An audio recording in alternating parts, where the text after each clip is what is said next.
So, welcome everybody to Chat with Kari. I'm Kari Havakan from Onum Life, and I'm absolutely passionate about everything wellness, lifestyle, and personal development.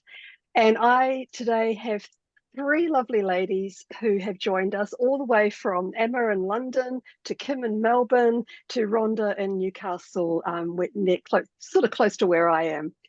So, welcome, ladies. Thank you for joining us today. Hi, Kari. Thank you for having us. Sorry. Excellent. So today, everybody, our topic is what would you say to your younger self? And I've given each of the ladies extension of that related to how they all do their different careers in our world here. And this is because tomorrow is International Women's Day. And tomorrow being a Friday, Friday night, getting out and, doing some things or going away for a weekend or whatever, we thought we'd do it tonight. So this is the eve of International Women's Day. And I have these gorgeous, beautiful women to have a chat with. So we're going to start with our lovely Emma all the way over in London. How are you, Emma? I'm good. It's first thing in the morning for me here, 9 a.m. So feeling good to go. Fantastic. That's so good. So Emma's a confidence coach in London, but you cover all around the world, don't you, with your coaching? I do. I'm originally from Ghana. I was born and raised in Ghana until I was 10 years old, and then my family moved to England. So, fantastic. Ghanaian. So Emma's the perfect person to answer this question. And so Emma, what would you say to your younger self about deliberately building self-confidence to do the difficult or the scary things that you know will ultimately move you closer to your dreams? That's a really good question. And I thought about that because obviously you sent us the question. And first of all, I would offer some love and compassion to my younger self, because at any point in time, I really believe that we're doing the best that we can with the level of consciousness and awareness that we can. So I will look at her with some compassion. But knowing what I know now, I will tell her that confidence isn't confidence until it's put in action. And also confidence is not a requirement of success. You have to take action first, and that action is through courage. So when you combine confidence with courage and audacious step, that's taking risk, then you get to be successful. I always felt that, I'll wait till I'm confident enough to do something. And also being confident is about making mistakes and moving on, forgiving yourself and moving on. I felt to be confident, you don't make mistakes. So if I'm going to make a mistake, I'm not confident yet to do it. But actually making mistakes, having failures, having setbacks, having a little bit of a fall is really part of building bold, conscious confidence. So definitely I would tell my younger self to take more risks, to have courage. And courage is also doing it scared. Even if you wet yourself, do it anyway. Do it with wet pants, but do it anyway, because this way you can live a life with no regrets. Nobody ever regrets the stuff they did as much as the stuff they didn't do. And, I was quite bold and courageous in my younger years, but if I knew that failure was part of the process, taking risk was the part of the process, I would have done a few things differently. And I would also tell my younger self to yes, have dreams, have aspirations, but also take care of yourself, because burnout is something real and it can happen. And there were parts of my journey that maybe I took on a lot more. Taking care of yourself is also having the ability to say no, having boundaries, prioritizing yourself. And that doesn't mean you don't take care of everybody else that you're doing it. Yes. As women, we spend a lot of time taking care of our families, our children, our husbands, but also include yourself in part of the caregivers that you take care of the people that you take care of. Make sure you are part of everybody else that you take care of. And overall, I'll just say, have fun, have a lot more fun. I had a lot of fun, but have fun, laugh at yourself, laugh at your mistakes, and just keep believing in yourself. I also recognize that there's a big difference between having confidence. My younger self was very confident, but she didn't have self-worth. Understand your importance, understand your value. And that's got nothing to do with accreditations or awards or success or whatever you achieve. It's just the fact that for me now, I understand you are a beautiful child of God, and the fact that you exist, you're worthy. So your worthiness is not about you proving anything or doing anything or achieving anything. You're worthy just because you exist. That's it. Beautiful. I love that, Emma. Thank you so much. And I love also that you alluded to building up the courage so that the confidence is like a natural extension.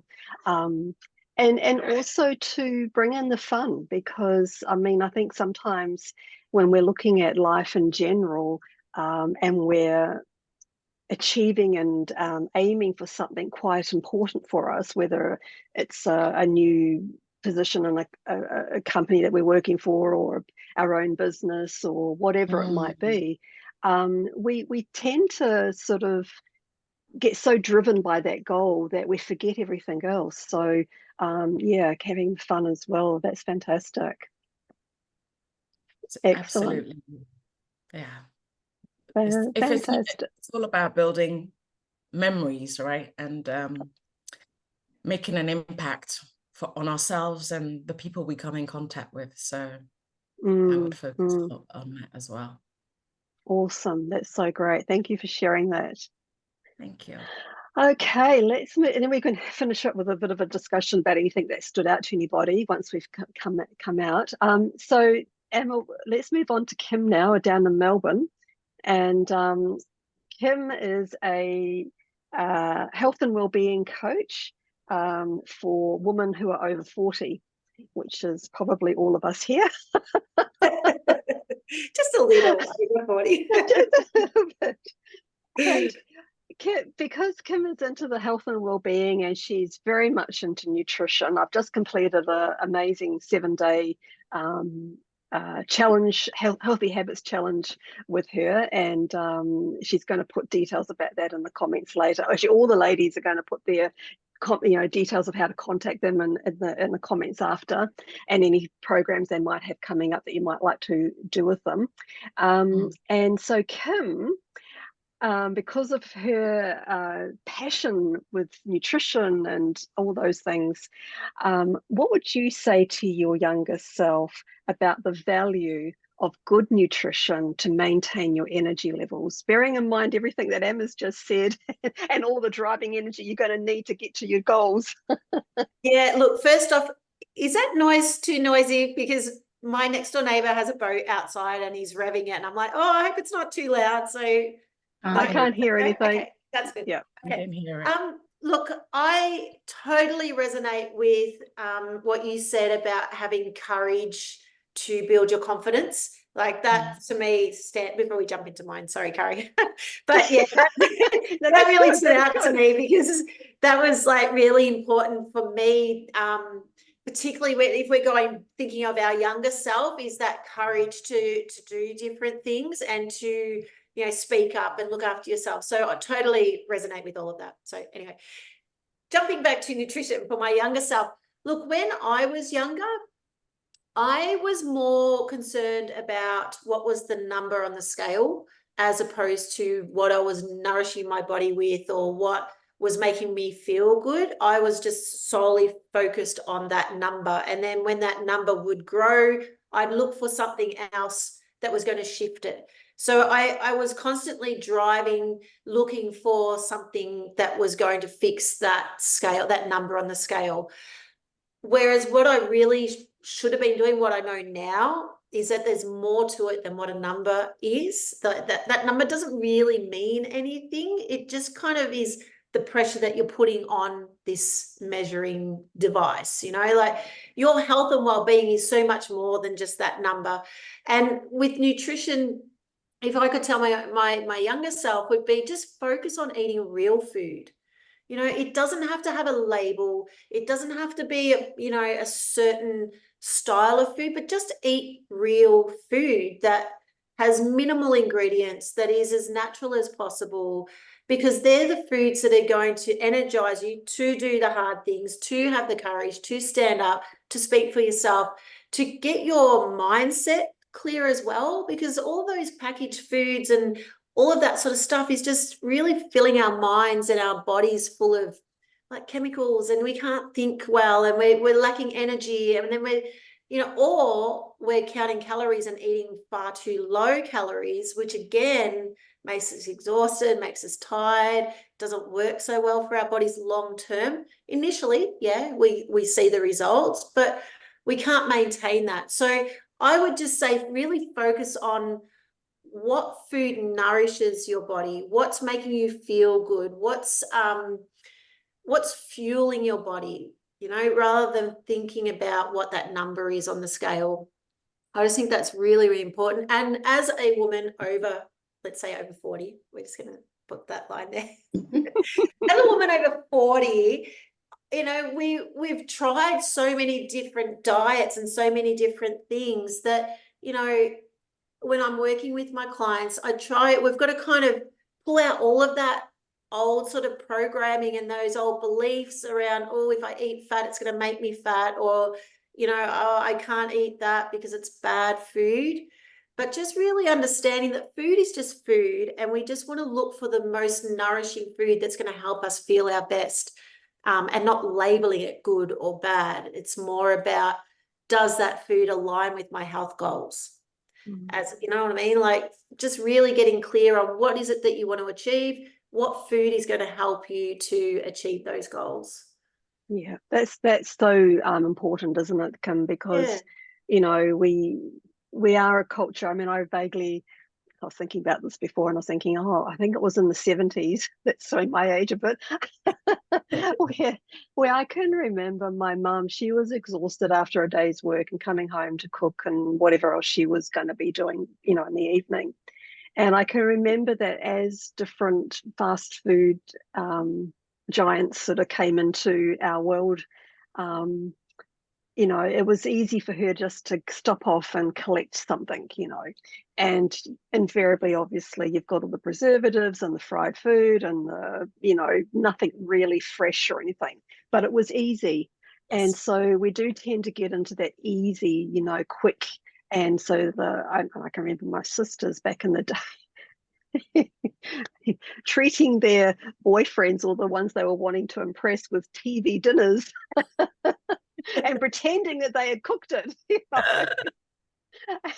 And that's sort of where it all sort of stemmed from. But we are that society that's very fast paced and very, quick with everything. It doesn't matter what it is.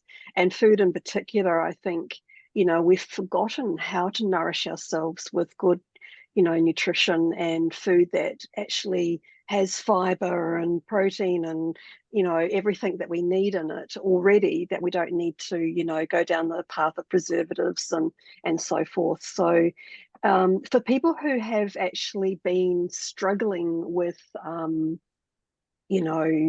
shifting from those processed foods, are there just 2 or 3 quick sort of tips that maybe they could utilize tonight, moving forward? Yeah, look, I would say start slow. So I changed the way that I was eating back in 2018. So both for myself and for my family. So it was like I did it for everybody. So I just started slowly though, because you don't want to feel like you're missing out or you're restricted at all. And that's where, the whole mindset around dieting is that you start a diet, you get to your goal, you finish your diet, but then what happens after that? So my tip is just start small, make small changes that are going to be able to last you long term, because creating those new habits, creating that new mindset is what is the underlying foundation of creating lasting health. So not perceiving what you're doing as a diet, just a new lifestyle change. So that would be my first thing, is just start small, make small changes slowly over time that you can consistently build upon. Mm-hmm. So that's my first one. My second one would be stay out of the supermarket aisles in the middle of the supermarket. Stick to the ones on the outside of the outside edges, being your fresh fruit and veggies, your delis, your frozen foods, your butchers. If you're shopping at a grocery store, at a supermarket, obviously farmers markets and stuff. But generally, if you're shopping in the supermarkets, all those inside aisles are just full of packets of stuff. Like, I don't even want to call it food. It's just chemical laden, coloured, processed stuff in packets that are designed to hit that sweet spot, that bliss point that makes you want to keep coming back for more, that drives that addiction, that's got those labels on them. Stay away from it all as much as you can. Or if you are in there and you really want to buy something there, look for the least amount of ingredients that's in that packet. That would be tip number 2. And I just think have compassion.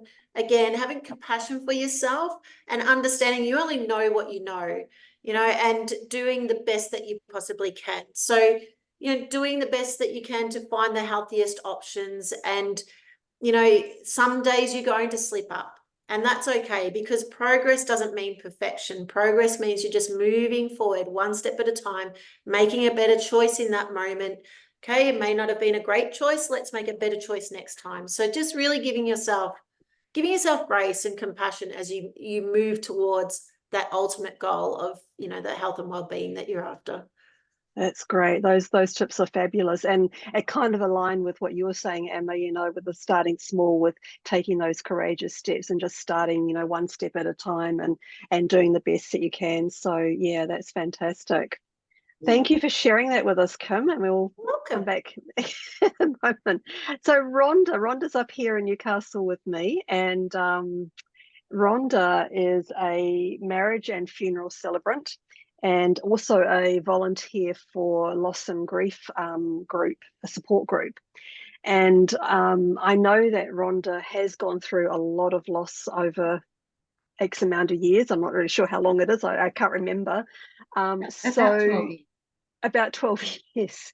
So this question, I think, really is a good one for Rhonda, because knowing what she knows now, especially with that's gone on over the years, what would you say to your younger self, Rhonda, about the importance of building a supportive and positive circle of friends around you?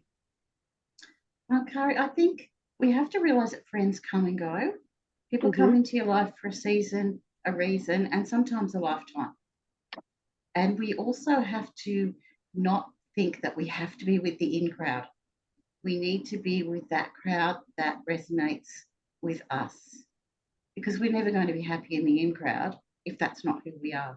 And girlfriends get you through the good times, the hard times, the tough times, the sad times in your life.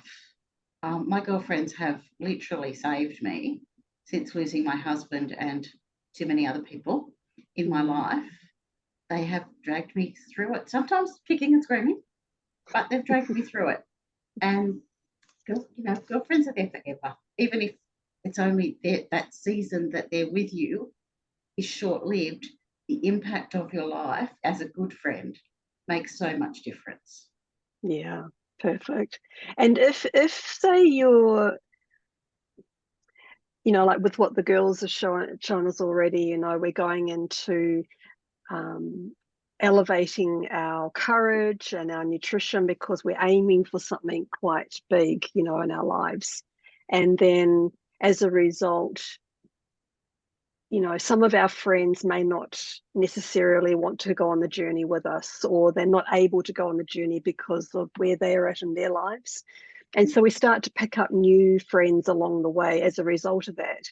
So what would you suggest for, as you're going into that new realm of friendships, what would you be looking for as far as, to know whether this is going to be a good friendship or whether it's just an acquaintance, or any tips there? Like-mindedness. Which one? Sorry? Like-mindedness. Yeah. Having the same priorities in life, but also having a really positive outlook, and not be afraid to say, you did a great job there, or, just that little bit there, you could fix that because that didn't really quite work. They need to be honest. And they Totally. also need to be able to support you in a positive and give you confidence in a positive way. Mm. And the other thing is that women outlive their husbands. 85% of the time, women outlive their husbands, or their partners. So that's where the friendship circles really come in. Yeah. And it might be 10 different circles of people who come into your life, and they all serve their own purpose. That circle is your social circle. That circle is the people that, in my case, I volunteer with, and we all have the same goal. I have another circle of celebrant friends.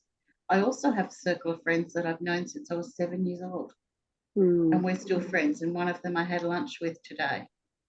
Mm. So, that's over 50 years of friendship. Yeah. And I love that, Rhonda, because I mean, I've always admired one of my sisters who, similar to you, had, a group of friends from like school days or if they weren't school days, they were early work days sort of thing. And same, over 50 years and that. And I just love the fact that they were there for each other through all sorts of situations over the years, whether it was a death or a divorce or an illness or, something along whatever line it was. And we're able to really support each other. So that's really, really good to know that you've got that as well. True friendships, they survive the test of time and distance. You might go for years and actually not see that person because life has taken you on different directions. But when you come together, it's like no time has ever passed. Yeah. Yep. Yeah, those ones, you definitely just sort of pick off where you left off. Yeah, like this girlfriend today, I had seen her quite recently, but we were talking about things that happened when we were in primary school in the 70s. I'm not sure my age there. Yeah, we were talking about all those sorts of things, and I actually had the privilege of being a celebrant at her daughter's wedding last year. Oh, wow. How beautiful. And I was a celebrant at another of these, with this group of 4 of us, at another one of the girls' father's funeral last year. Beautiful. So they can pull in on those friendships, knowing that I stand up there, knowing the people I'm talking about, and doing, paying them a great honour in their role. Fantastic. Fantastic. That's so good. Thank you for sharing that with us, Rhonda. I'm going to open it up to the girls in a moment to just if they had any questions for each other or whatever. But before I do, I know that at least one of you is going to ask me what I would ask myself. And before that happens, I'm going to tell you. So I would actually, knowing my journey, I would actually say to my younger self, learn to trust your instincts, because people will give you advice and their advice will be well-meaning, but it'll be from their perspective, not your perspective. And so when you trust your instincts, for me, and everybody's will have their own way of interpreting their instincts because it's your own language, and sometimes you don't understand that language until for a while. But for me, I get a particular feeling in my whole being. It's sort of like, I don't know, it can be an excitement, it can be a feeling of settlement, it can be a feeling of just knowing and being very stable. So it can be any of those sort of things depending on what it is that my instincts are tuning into. And if it's anything that feels slightly, even just slightly agitated or slightly off track, how like you can be going down the railway track and if you're just slightly off the track, it's just not right. Yeah. If I tell my young self to learn those things and know without doubt that when you're off track, it's not the right decision for you.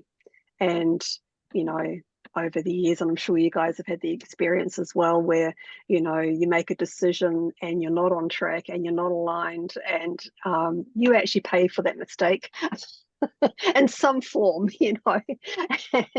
and that, but when you're on track and you make the decision and it's right, it actually blossoms into something wonderful. So that would be my advice to my younger self.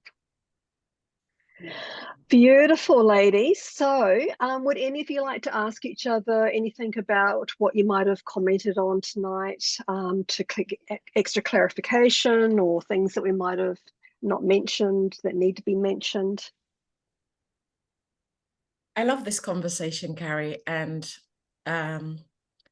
everybody's share. I see myself in their journey. You know, I can relate to the importance of nutrition through Kim and what Rhonda shared about people coming into our life for a reason or a season, and us understanding that and not wanting to make some reasons and seasons people a lifetime, you know, like the pain of people moving on. We're trying to hold on forever. But it links beautifully with what you said about trusting your gut and trusting your intuition.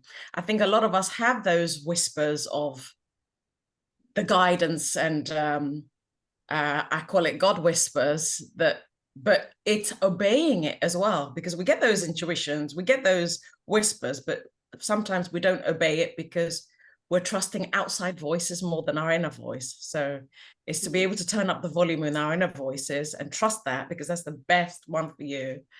But I want to tell Kim that yesterday, Kim, I did a live with my doctor, because, you know, let's celebrate our age, ladies. I hear all of us saying, I'm showing my age and I'm showing my age. Now I'm 49. It's okay. And, you know, I'm entering gently into that menopause phase. And I think women's health is something really important to talk about, to get the right information, because number one, we're not taught it. My daughter is 11 years old now, and she's been taught all about the changes that are happening in her body so that she can accept it and embrace it and enter it with knowledge, because knowledge is power. So it makes her more powerful. But when it comes to women's health in older years, we don't want to talk about it, because it's like, oh, I'm exiting puberty, and, you know, I'm exiting fertility age, and it's something to be embarrassed about. But of course, we're beating nature, which was birth, reproduction, and death. We're now living longer. So if we want to live longer, we all want to live longer, we all want to thrive. Why don't we talk about it? Why don't we learn? We know a lot about our expensive cars and how to run our homes, but what about this home here? So I'm really interested, Kim, because I really want to thrive. I believe that my 50s, I'm going to rock my 50s, girls, proudly, because I'm more courageous. I'm willing to take a risk. I'm able to celebrate all the seasons of the people coming in my life. But what I know is that I'm going to be here for me forever. And I want to be the best version of myself. So Kim, what does that look like for midlife and nutrition? Oh, look, do you know what? Honestly, let's touch wood. I have just recently turned 50, and I don't struggle with any of the symptoms that come along, you know, the traditional symptoms that come along with menopause. Whether I'm yet to get that or not, I'm not really sure. But I just honestly think if you're looking after yourself and you're reducing your stress levels, you're sleeping well, you're moving your body, if you're really nourishing your body in all of those aspects, you know, spirituality, you know, meditation, good friendship groups, I think if we're giving our bodies all of that, along with nutrition, good nutrition, I think that's how we nurture ourselves. I mean, that's what I've been doing, and I've been finding that really helpful and really really beneficial. And I know the clients that I work with, whenever they, you know, feel like they're struggling, we look at more than just their food, because it is a big picture. Health and well-being is a huge picture, you know, it's friendships, it's your environment, it's your mindset, it's everything. So honestly, my advice would just be, look at your entire life and identify what areas are not bringing you joy, what are not nourishing you, and then work on that. I mean, I'm not going to give you a big meal plan or, you know, particular food. Okay, I'm not also having any of the typical symptoms, because my girlfriends have for the last 5 years. So I was waiting for those typical signs. I don't have that yet. But what I noticed is that I had some joint pains. And Carrie will tell you, food is my love language. I love cooking every day, nutritional meals. And I'm a crazy workout girl. I love, you know, I've always worked out. but there is something scientifically about the drop of estrogen, right? Yeah, And how yes. to, yes, all the things you highlighted is important, and luckily I can tick those boxes. But what I can't replace is the fact that estrogen exiting my body, I'm not able to replenish it with all my dietary intakes. So what do people do food-wise? But maybe, you know, it's another conversation. We have to jump into it another time with Carrie. Look, I've read research about increasing your protein levels, but I've also seen there's research out there around fasting as well, and different fasting times within your cycle, even though your cycle may not be super accurate. You know, I know mine is kind of like all over the place. It doesn't sort of, it's not all the time. But there's still a cycle there. So, I mean, I can share some links around that, around, you know, the timing around your fasting, and then what foods that you should be incorporating. I don't have the list of them right here with me right at this moment, but there are certain foods that are higher in estrogen, higher in progesterone, all of those things to be eating at certain times, that can help with those sort of symptoms. As I said, I'm happy to pop some links in. I don't have them, you know, I don't have all the info here with me right at this That's okay. time. You So do that later, Kim. That would be Yeah. great. Definitely. Because I'm Yeah. sure there'll be other people who'd be interested in the same sort of knowledge. Yeah. And yeah, but you'll have to do her 7-day healthy habits challenge to get a kickstart on all of that.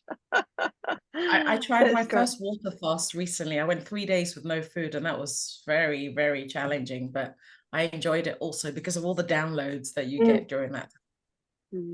I love fasting. Fasting, I know a lot of people are scared by it because they're like, what? Not eating food? That's ridiculous.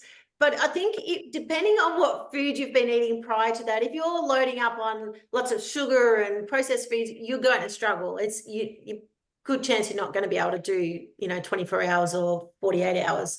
But if you're nourishing yourself with healthy foods, you're eating, you know, lower carb foods, your body's in that process already. You can go extended periods, and you, like you said, you feel so good because your body's just cleansing, it's repairing itself. You know, it's really, really beneficial, in my opinion, that is. Definitely, that was my experience. Yeah. Fantastic. I'm 60. Okay. And I'm 10 years post-menopausal. I went through menopause very early and very easily. And because I live alone, I cook for one. And I have really learnt a very healthy way to eat for one person. And it's generally, in the summer, it is, even if it's a bagged salad, it's all fresh. Yes. A bagged salad, a piece of meat, a piece of protein. It takes 10 minutes to cook that piece of meat, fish, chicken, whatever.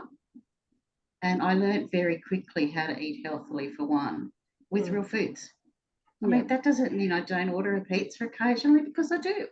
Yeah. Particularly after I've had my grandchildren all day. So I need, and Emma, that take a leap in life and take a challenge. When I was 52, maybe a little bit older, I decided I'd become a celebrant. I'm a bookkeeper. What a leap of faith.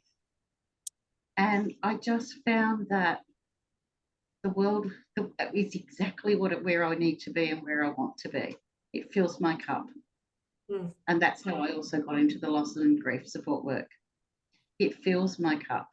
I still do a little bit of bookkeeping, keeps that part of my brain active, which is good. But this is like the job I should probably have always had. And I found it in my 50s. What gave you the courage to go for what you want? Well, I lost my husband in my early 50s, and we'd actually renewed our vows a bit over a week before he died. And when the celebrant left that night, I said to him, I know what I'm going to do with my life. She changed my outlook so much in those few hours she spent with us. And she brought us so much joy in a terrible time. That I knew that that's what I wanted to do. It took me a couple of years for head and heart to be in the same place and, you know, get a little bit more stable again. But I knew it was what I wanted to do. So that was So true, isn't it? sometimes we can't be what we can't see. And out of inspiration of somebody coming to show you what life could look like in a different career, you chose that for yourself. I also somehow always had been a coach. You know, I've been the person that supported friends, advised family, you know, the go-to girl at work for people to come and seek comfort, not necessarily professionally, but not about the work that we've been brought together, but emotionally. And I didn't know there was any such, I knew of therapists and psychologists, but I didn't know of anything as a coach. So it's not till, you know, a few years ago that I stopped worrying about what people will think about me not using my career or me training as a marketing or public relation person. How can you give that up to go and talk to people and encourage people and advise people? It didn't seem the same aesthetically, but it meant so much to me because it's such a gift to support people in hour of need or transition or that confusion and chaos that can come up with when you want to change, but you can't do it on your own. So I totally get that, Rhonda. Fantastic. Oh my gosh. It's just such a great conversation. And I'm so happy that we've been able to coordinate the time to get together and actually really celebrate each other as women, and also well, the eve of International Women's Day, which is tomorrow. So yeah, I really appreciate and I'm grateful for all of your time and everything for being here. Is there anything else that anyone would like to mention or share before we sign off for the evening or morning, depending where you are? No, I think we're good. I'm good. Yeah, Yeah, I'm good. Thank you. you're good. Well, I'll just say this last thing. I think in light of International Women's Day and all the amazing women that are gathered here and sharing their stories, I think we've learned that our stories matter and they're important because number one, we deserve to share our stories. And when we share our stories, also we encourage and inspire and motivate others. So for anybody watching or listening, we want to celebrate you and honor you, but that starts by you doing it for yourself. You know, get around the right people who are like-minded, heart-minded, that can believe in you, support you, give you your confidence, as Rhonda said. Support yourself with good nutrition, go deep into it, find out what's yours. You know, there's so many menus and recipes and things for you. And like you said, Carrie, trust your gut, trust your instincts, and confidence comes by taking action. You know, you don't need it to start anything. You get it afterwards. It's the reward you get when you take action. So don't be held back. And like you said, what would you tell your younger self has been this conversation? We're younger now than we are going to be in our 70s. So that time travel, rather than go backwards, what would I not want to regret 20 years from now? Let's ask ourselves that. What would I want to achieve 20 years from now? And maybe how can I start doing that from today? With a bit of confidence, with the right people, right nutrition, how can I start doing that from today? But do it. And is there an older woman in your life that inspires you? Say that again. Is there an older woman in your life that inspires you? Yes, that's a good one. Yeah, absolutely.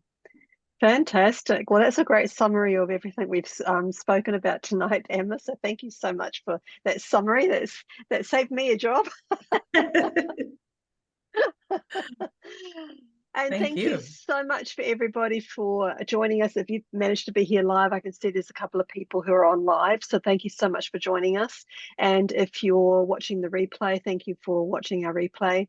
The girls are all going to put their contact details in the comments. And I know a couple of them have got some like little programs that you might be interested in. They're going to put those details in as well. So you'll see all that information shortly. So yeah, thank you very much and have a happy International Women's Day, whether you're celebrating yourself or your mother, grandmother, sister, daughter, niece, aunt, whoever it is, good friend, whoever it is in your life. Have a fantastic, fantastic day.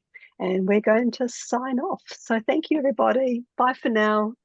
Thanks, Carrie. Bye.